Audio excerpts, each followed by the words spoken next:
నేడు వంగవీటి మోహన్ రంగా 37వ వర్ధంతి సందర్భంగా విజయవాడలోని ఆయన విగ్రహానికి రంగా కుమార్తె ఆశా కిరణ్ పూలమాల వేసి ఘన నివాళులు అర్పించారు. ఇవాళ విశాఖ ఆర్కే బీచ్లో రంగానాడు నిర్వహిస్తున్నామని, రంగా అభిమానులు, సన్నిహితులు, అనుచరులు వేలాదిగా తరలి రావాలని ఆశా కిరణ్ పిలుపునిచ్చారు. విశాఖ ఆర్కే బీచ్లో భారీ బహిరంగ సభ ఏర్పాట్లు చేసినట్లు తెలిపారు.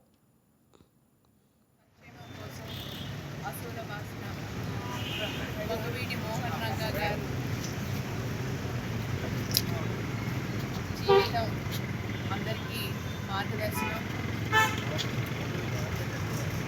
పేదవాడి కోసం తన ఆపడి పరితపించేవారు.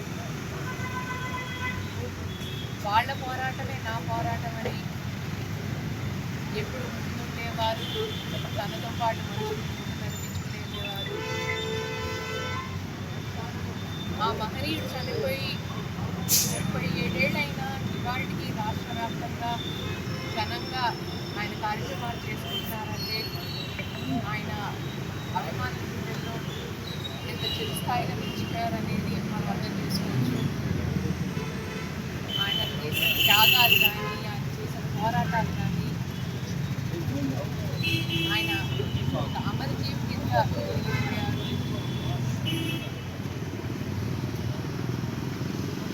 రంగా గారు భౌతికంగా చనిపోయారే కానీ ఆయన ఆశయాలనేది ముందు తీసుకెళ్తున్నంత కాలం ఆయన ఎల్లప్పుడూ బతికే ఉంటారు. ప్రతి పేదవాడి పోరాటంలోనూ, అణగాని వర్గాల హక్కుల కోసం పోరాటంలోనూ ఒక రంగా ఎప్పుడు బతికే ఉంటాడు. అది గుర్తుంచుకోండి. రంగా గారికి చావు లేదు. రంగా గారి అభిమానులకి ఒకటే విజ్ఞప్తి, ఆయన ఆశయాలను ముందు తీసుకెళ్దాం, చెయ్యి కలుపుదాం. మనం వెళ్ళినంతసేపు, కలిసి ముందుకెళ్ళినంతసేపు ఆయనకి చావు లేదు. ఆయన ఎప్పుడు అమరుడుగా ఉంటారు. జోహార్ని ఎలాంటి పొలిటికల్ ఎజెండా లేదు. రంగా గారి అభిమానులు ప్రతి కులంలోనూ, ప్రతి మతంలోనూ ఉన్నారు. అందరూ వస్తున్నారు.